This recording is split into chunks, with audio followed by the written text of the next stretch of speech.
कौनो देवर हाँ अपना भौजाई के देख के का कहता हो अपना दोस्त से कहता कि का ये यरवा यरवा देख न भौजी कितना बाजार बना के आय हाय हाय चैत के महीना में चलतिया। कहता का कहता हो का कहता अरे उल्टी पाला मारे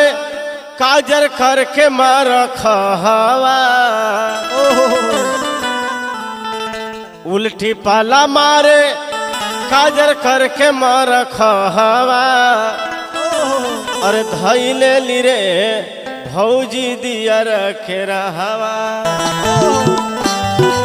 अरे बन रहा अरे जिया हो ए राजा करता कवरदा करता ए अरे जिया उल्टी पाला मार काजर करके मार खहवा पाला मार काजर करके मारा खावा उल्टी पाला मार काजर करके मार खहवा धैले ली रे भौजी दिया में के रहवा आइले नी रे भौजी दिया लेके रावा धैले ली रे भौजी दिया रखे रहवा। आइले नी रे भौजी दिया सुतेल सगवा सजिया पे उसका मचा बिछाई के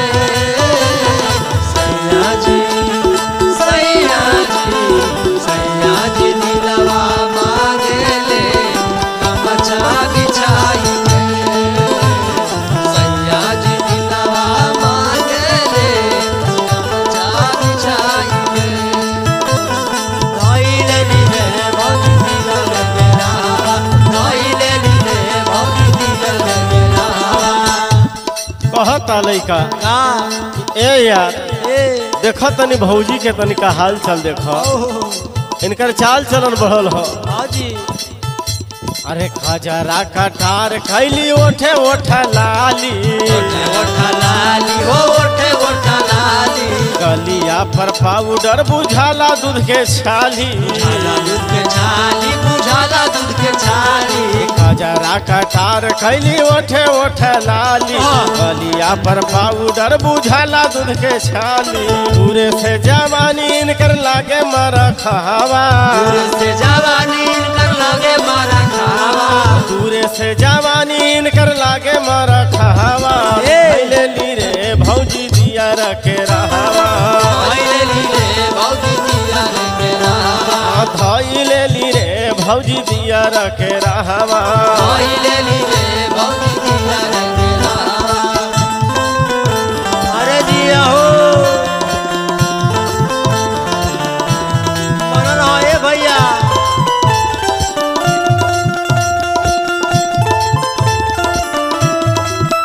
लेली हो भौजी दिया लेके रावा धइले ली रे भौजी दिया लेके रावा लइका जवान देख के भौजी के हाँ उल्टा सोचत रे कहत रे का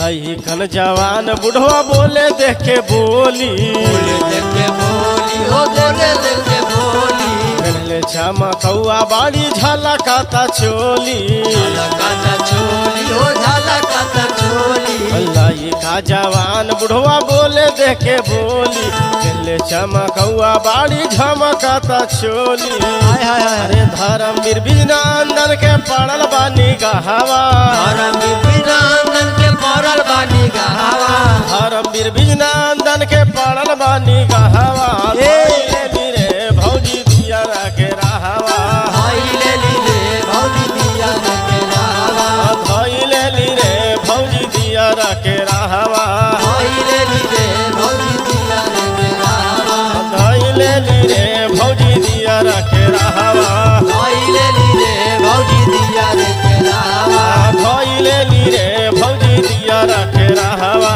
धइले ली रे भौजी दिया लेके रावा धइले ली रे भौजी दिया रखे रहवा।